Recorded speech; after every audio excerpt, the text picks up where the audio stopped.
ಬೆಳಗಾವಿ ಜಿಲ್ಲಾ ಉಸ್ತುವಾರಿ ಸಚಿವರ ಸ್ವಕ್ಷೇತ್ರದಲ್ಲಿ ಡೇಂಜರಸ್ ಸೇತುವೆ. ಸ್ವಲ್ಪ ಯಾಮಾರಿದ್ರೂ ನದಿ ಪಾಲಾಗೋದು ಗ್ಯಾರಂಟಿ.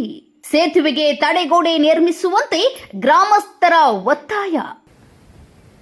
ಎಸ್ ವೀಕ್ಷಕರೇ, ಮಹಾರಾಷ್ಟ್ರದ ಪಶ್ಚಿಮ ಘಟ್ಟ ಪ್ರದೇಶದಲ್ಲಿ ಧಾರಾಕಾರ ಮಳೆಯಾಗುತ್ತಿದ್ದು ಘಟಪ್ರಭಾ ನದಿ ಮೈದುಂಬಿ ಹರಿಯುತ್ತಿದೆ. ಕೆಳ ಹಂತದ ಸೇತುವೆಗಳು ಈಗಾಗಲೇ ಮುಳುಗಡೆ ಹಂತ ತಲುಪಿವೆ. ಅದರಲ್ಲೂ ಬೆಳಗಾವಿಯ ಜಿಲ್ಲಾ ಉಸ್ತುವಾರಿ ಸಚಿವ ಸತೀಶ್ ಜಾರಕಿಹೊಳಿ ಪ್ರತಿನಿಧಿಸುವ ಯಮಕನಮರಡಿ ಕ್ಷೇತ್ರ ವ್ಯಾಪ್ತಿಯ ಹುಕ್ಕೇರಿ ತಾಲೂಕಿನ ದಡ್ಡಿ ಗ್ರಾಮದ ಬಳಿ ನದಿಗೆ ಅಡ್ಡಲಾಗಿ ನಿರ್ಮಿಸಿರುವ ಸೇತುವೆ ಮುಳುಗಡೆ ಹಂತ ತಲುಪಿದೆ.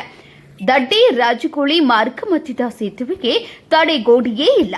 ನೆರೆ ಮಹಾರಾಷ್ಟ್ರದ ಕೊಲ್ಹಾಪುರ ಜಿಲ್ಲೆ ಚಂದಗಡ ತಾಲೂಕಿನ ರಾಜಗೋಳಿ ಹಾಗೂ ದಡ್ಡಿ ಗ್ರಾಮಕ್ಕೆ ಸಂಪರ್ಕ ಕಲ್ಪಿಸುವ ಸೇತುವೆ ಮೇಲೆ ಶಾಲಾ ವಿದ್ಯಾರ್ಥಿಗಳು, ಬೈಕ್ ಹಾಗೂ ವಾಹನ ಸವಾರರು ಜೀವ ಭಯದಲ್ಲೇ ಸಂಚರಿಸುವ ಪರಿಸ್ಥಿತಿ ಇದೆ. ದಡ್ಡಿ ಗ್ರಾಮದಲ್ಲಿ ಪ್ರತಿ ಸೋಮವಾರ ನಡೆಯುವ ಸಂತೆಗೆ ನೂರಾರು ಜನರು ಆಗಮಿಸುತ್ತಾರೆ. ಈ ವೇಳೆ ಜೀವ ಕೈಯಲ್ಲಿ ಹಿಡಿದುಕೊಂಡೇ ಸೇತುವೆ ಮೇಲೆ ಸಂಚರಿಸುವ ಪರಿಸ್ಥಿತಿ ಇದೆ. ಯಾವುದೇ ಅಪಾಯ ಸಂಭವಿಸುವ ಮುನ್ನ ಅಧಿಕಾರಿಗಳು ಇತ್ತ ಕಡೆ ಗಮನ ಹರಿಸಿ ತಡೆಗೋಡೆ ನಿರ್ಮಿಸುವಂತೆ ಸ್ಥಳೀಯರು ಆಗ್ರಹಿಸಿದ್ದಾರೆ.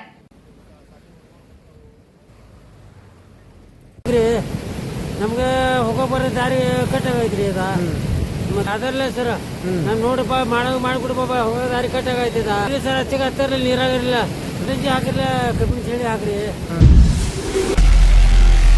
ನಾರ್ತ್ ಫಸ್ಟ್ ಉತ್ತರ ಕರ್ನಾಟಕದ ಆವಾಜ್.